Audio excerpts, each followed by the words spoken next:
Test number 105 zoology solutions question number 4 से हम लोग स्टार्ट कर रहे हैं।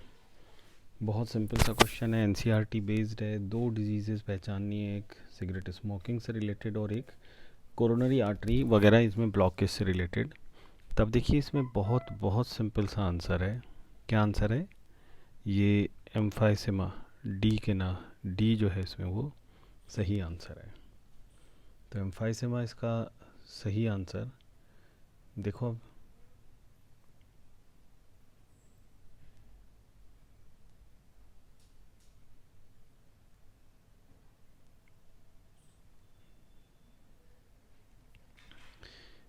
नेक्स्ट क्वेश्चन हम देख रहे हैं। क्वेश्चन नंबर 1, इसमें 2 ब्लैंक्स दिए हुए हैं। Read the following statement having 2 blanks A and B. A drug used for dash patient is obtained from a species of the organism dash. तो देखिए स्ट्रेप्टोकोकस या फिर जो भी हमें ड्रग्स देखनी है, तो जैसे ऑर्गन ट्रांसप्लांट, हार्ट के लिए पेनिसिलियम कोई यूज़ नहीं है। बी ऑप्शन में ऑर्गन ट्रांसप्लांट ट्राइकोडर्मा से, ये ट्राइकोडर्मा से। एल्कोहलिज्म मोनास्कस परप्यूरियस, ठीक है। और डी कैंसर के लिए स्ट्रेप्टोकोकस। तो देखो आपको याद रखना है, इसमें सही ऑप्शन है बी। बी जो है वो करेक्ट ऑप्शन है, ठीक है। फिर इसके बाद देखो question number 5। Question number 5, which of the following organism is radially symmetrical? Radial symmetry किसकी कैरेक्टरिस्टिक है? इकाइनोडर्म्स की। तो रेडियल सिमेट्री इकाइनोडर्मेटा का फीचर है। अब इकाइनोडर्म्स का मेंबर कौन कौन है? इकाइनस सी अर्चिन और कुकुमेरिया, ये 2 मेंबर इसके मेंबर हैं। तब सही ऑप्शन जो है वो डी है। तो दोस्तों इसके बाद हम क्वेश्चन ले रहे हैं क्वेश्चन नंबर 13। कौन सा? क्वेश्चन नंबर 13, इसको हम डिस्कस कर रहे हैं। क्वेश्चन नंबर 13 में prosthetic group differ from cofactors in that the former is. तो देखो याद रखना है, प्रोस्थेटिक ग्रुप जो होता है वो एपोएंजाइम के साथ बहुत टाइटली अटैच्ड होता है। तो बी यहाँ पर सही ऑप्शन है। बहुत सिंपल सा ये आंसर है। को फैक्टर को इन जनरल, मैंने पहले भी आपको बताया था, हायर क्लासेस की बुक्स में को फैक्टर को जनरली को एंजाइम नाम ले लेते हैं। तब देखो क्वेश्चन नंबर 11 क्या है ये question? The following symptoms correspond to which of the following disorder? Deaf mutism, abnormal skin, mental retardation. तो ये सब कुछ अगर, हाँ यहाँ से देखिए हमें हिंट मिल रहा है इसका। इस क्वेश्चन में हिंट कहाँ से मिल रहा है? इस ऑप्शन से, चिल्ड्रन वाले से। तब देखो चिल्ड्रन से रिलेटेड है तो ये 100%। थायराइड से रिलेटेड डिसऑर्डर है तो बी सही आंसर हो गया, क्रेटिनिज्म। ये बच्चों के अंदर होने वाली एक कॉमन सी प्रॉब्लम। क्वेश्चन नंबर 15 देखिए, ये study the following graph of the concept of activation energy given below.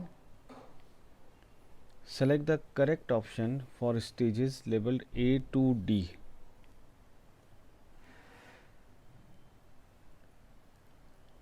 A B C D इस ग्राफ के अंदर ये A पॉइंट यहाँ पर दिया हुआ है, ठीक है। A पॉइंट यहाँ पर है, ये A पॉइंट है। यहाँ पर ये B C और D। तो D देखिए एक्टिवेशन एनर्जी कब? एंजाइम के एक्टिवेट होने के बाद, ठीक है। तो D जो है वो एक्टिवेशन एनर्जी विद एंजाइम। तो ये एक्टिवेशन एनर्जी विद एंजाइम।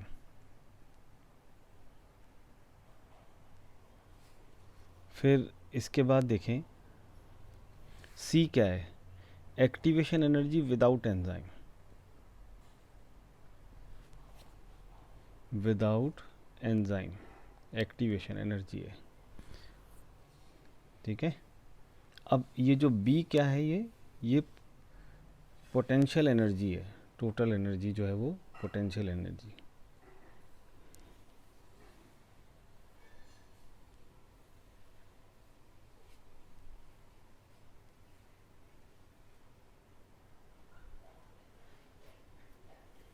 ए जो है वो पोटेंशियल एनर्जी और बी जो है वो ट्रांजिशन स्टेट है।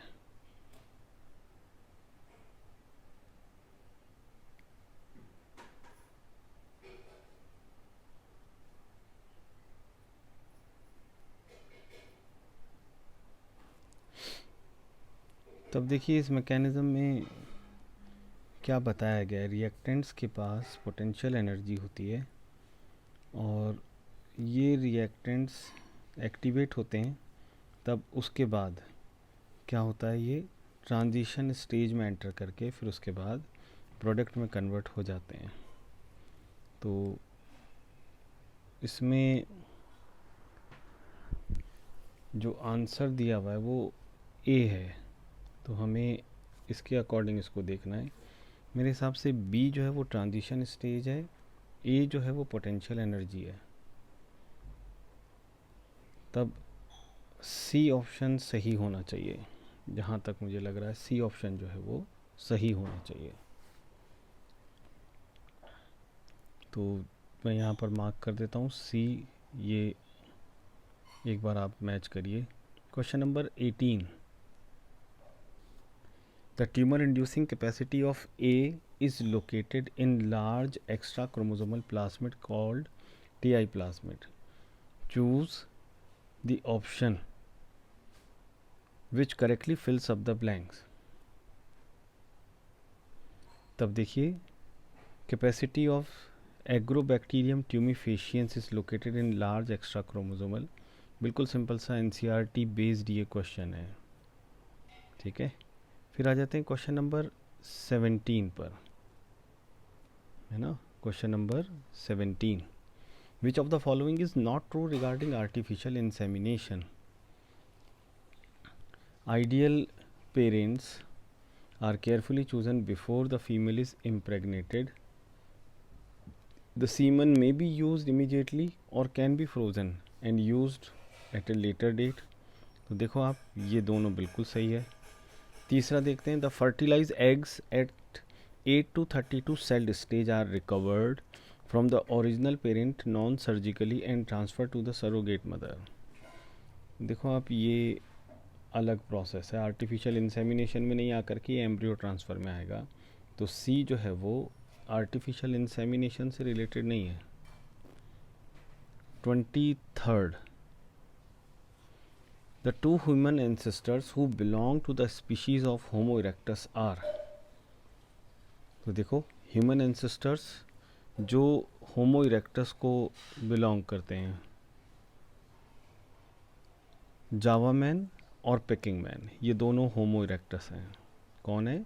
जावा मैन और पिकिंग मैन, ये दोनों होमो इरेक्टस। तो सी इसमें सही ऑप्शन हो गया दोस्तों।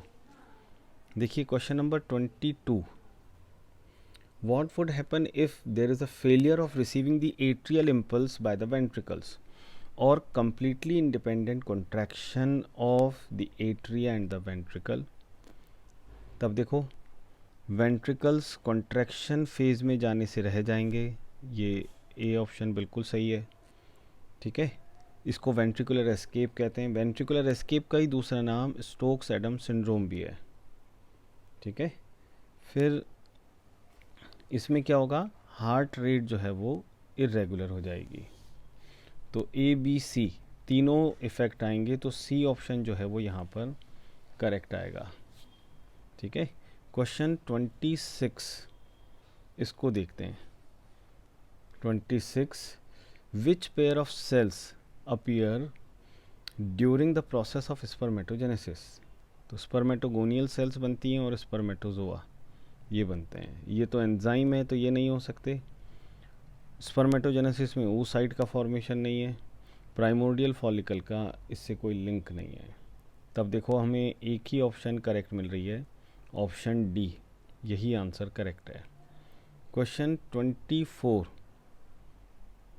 देखिए, which ions are released by the IUDs so that they become toxic for sperm.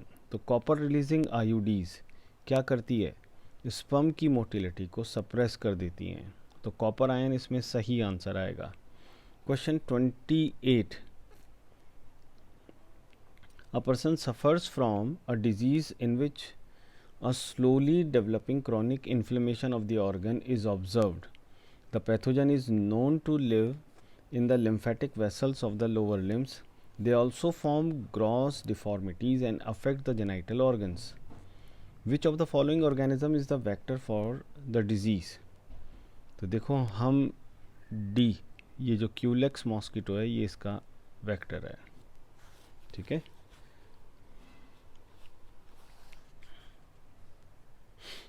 अब लिम्फेटिक सिस्टम में लोअर लिम्ब के अंदर ये पैरासाइट है, तो हम किसकी बात कर रहे हैं, हम राउंड वर्म की बात कर रहे हैं, वुचरेरिया बेनक्रॉफ्टी की। तो ये सारे सिम्टम जो हैं वो वुचरेरियासिस या एलिफेंटियासिस के एक्सप्लेनेशन से रिलेटेड हैं। क्वेश्चन 27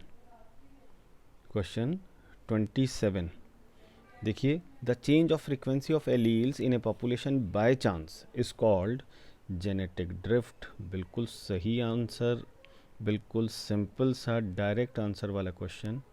क्वेश्चन नंबर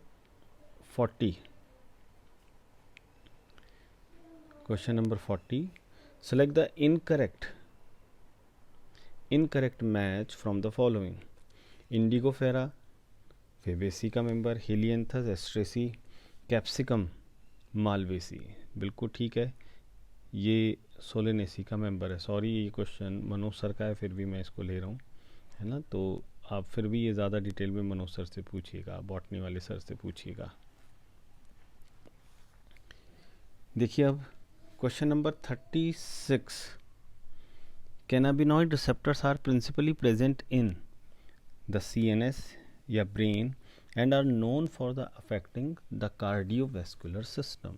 सिंपल सा NCERT बेस्ड क्वेश्चन, बिल्कुल NCERT की लाइन को एज इट इज़ लिख दिया गया है। क्वेश्चन 43 देखिए, which of the following trait shows transmission from carrier female to male progeny. देखो अब ये क्वेश्चन भी अपन चेंज कर रहे हैं, ये आप बॉटनी वाले सर से पूछिएगा। देखिए अब question number 41, nearly dash million MTPs are performed.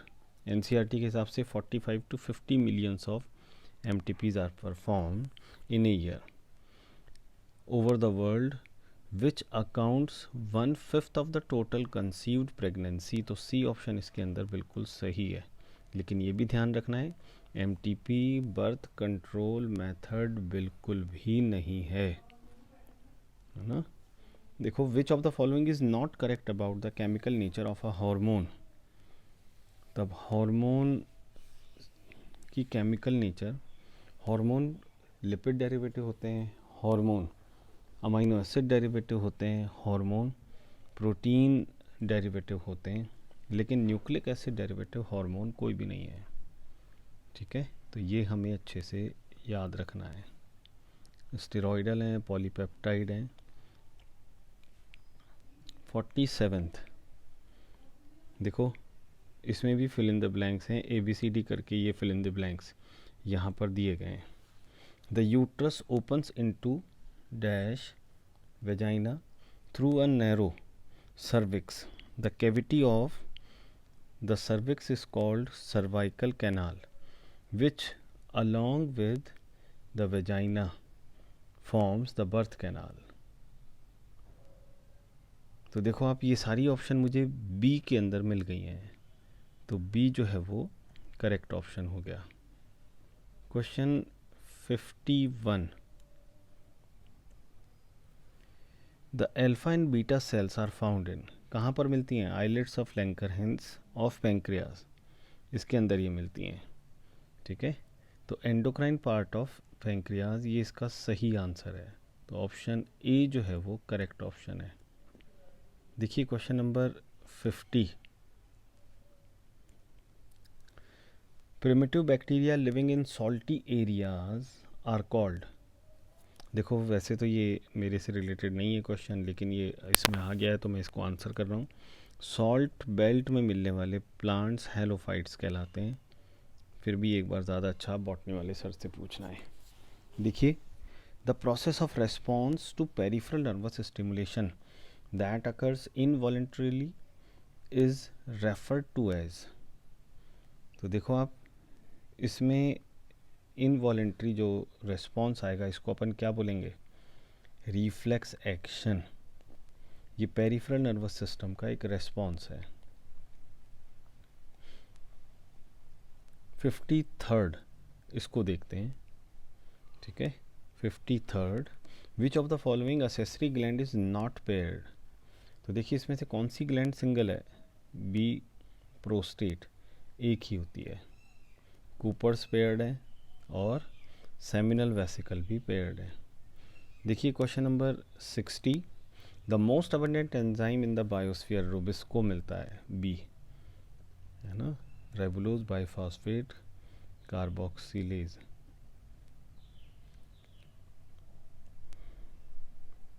देखिए अब question number 57, churning movement is the characteristic of, ठीक है।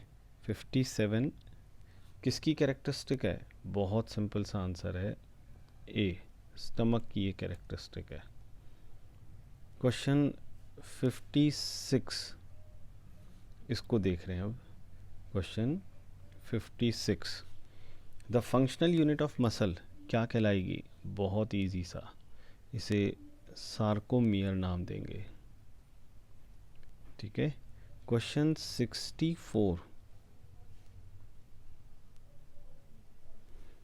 The cranial capacity of man who had first begin the burial ceremony कितनी थी उसकी? नियंडरथल मैन ने ये सब कुछ पहले स्टार्ट किया, तो उसकी क्रेनियल कैपेसिटी और हमारी एक जैसी है, तो सही आंसर इसमें ए हो गया, ठीक है। फिर इसके बाद देखिए question number 62, question 62, in which of the following groups of organisms nitrogenous waste are excreted in such a way to minimize the excessive loss of water. तो देखो आप, birds uricotelic water absorption, water conservation पर based, snail भी यही characteristic, reptiles में भी यूरिकोटैलिज्म मिलता है, इंसेक्टा में भी है, बर्ड्स में भी होता है। तब ऑप्शन डी जो है वो अपने आप करेक्ट हो गई। वाटर कंजर्वेशन प्लान पर इनकी बॉडी बेस्ड है।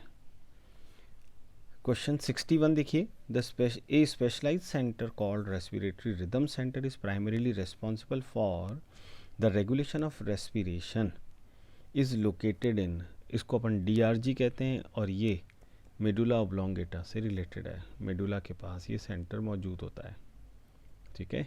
अब आ जाते हैं 69th क्वेश्चन के ऊपर। Question 69th, which of the following organisms is incorrectly paired with its life span. तो देखो आपको ये याद रखना है, सी, बटरफ्लाई की लाइफ जो है वो गलत लिखी हुई है।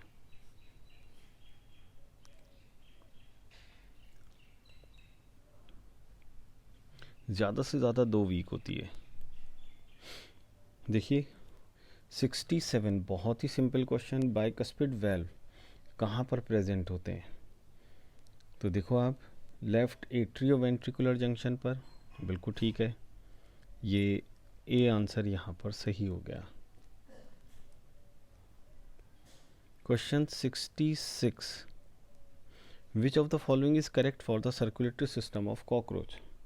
It is present on the dorsal side and it has 13 units of heart in abdominal wall, ठीक है, पहला क्वेश्चन। दूसरा देखिए, it is present on the ventral side, है ना, डॉर्सल वेंट्रल दोनों तरफ होता है, तो ये दोनों तो वैसे ही रॉन्ग हो गए। It is present on the ventral side and it has, तब देखो हार्ट अगर डॉर्सल साइड पर है तब तो फिर भी ठीक है, अब ये फिर से वेंट्रल साइड पर बोल रहे हैं, अब देखो, heart is present on the dorsal side and it has 10 abdominal and 3 thoracic units of heart. तो डी जो है वो बिल्कुल सही ऑप्शन आ रहा है। देखिए question 72 a file like respiring organ किसकी कैरेक्टरिस्टिक होती है? मोलस्का की। क्या इस ऑर्गन का नाम बता सकते हैं आप? तो याद रखना है, इसका नाम है radula. Question 70 arrange the following structures according to their decreasing number. तो देखिए 1500 से 2000 तो ओमाटीडिया ये सबसे ज़्यादा हो गए, है ना। तो देखिए डिक्रीजिंग ऑर्डर है तो हाईएस्ट नंबर जो है वो ओमाटीडिया का हो गया। फिर उसके बाद मेलपिगियन टिब्यूल्स, फिर हेपेटिक सी के। तो बी ये बिल्कुल सही अरेंजमेंट है। Question 75th question statins are the competitive inhibitors of cholesterol synthesizing enzyme. तो सही ऑप्शन इसके अंदर बी आ जाएगा। Question 73 which of the following structures play a significant role in maintaining osmolarity in mammals. देखो बहुत बहुत सिंपल सा क्वेश्चन है लेकिन इम्पॉर्टेंट भी बहुत है, हमें अच्छे से समझ में आना चाहिए। तो हेनले लूप और वासरेक्टा इसका बहुत इम्पॉर्टेंट रोल है, तो सही आंसर इसके अंदर ए आएगा। देखिए क्वेश्चन 81 इसको देख रहे हैं। The step that prove to be the main challenging obstacle in the production of human insulin by genetic engineering.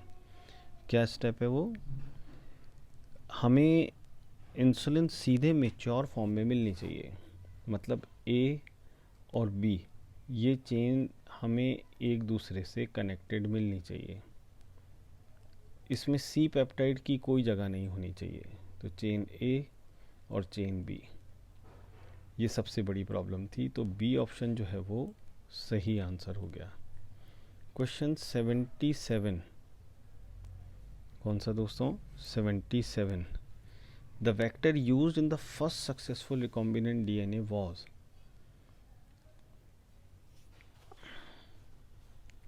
From. तब देखो किससे लिया गया था ये? साल्मोनेला बैक्टीरिया से, साल 1 के नाम से।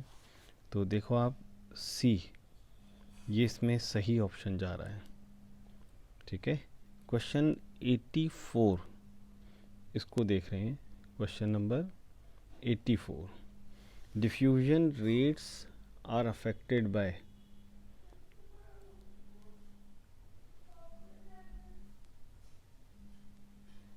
Diffusion rate are affected bye.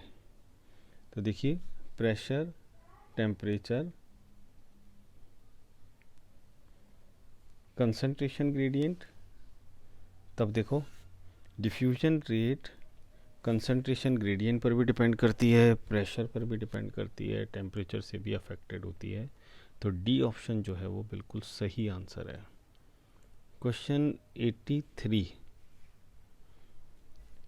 joints which are fused end to end with the help of dense fibrous connective tissue are referred to as। तो देखो आप, अगर फाइबर से जॉइंट को भर दिया गया है तो सुचर्स या फाइब्रस जॉइंट के अलावा और कोई ऑप्शन नहीं है। ये फाइबर जॉइंट नहीं है, ये कार्टिलेजनस जॉइंट है, ये साइनोवियल जॉइंट है, फ्रीली मूवेबल जॉइंट्स हैं। दोस्तों ये पूरा पेपर हुआ, पेपर देखिए जो हमने अभी डिस्कस किया है 105, और इसका हमने ज़ूलॉजी सॉल्यूशन डिस्कस किया है।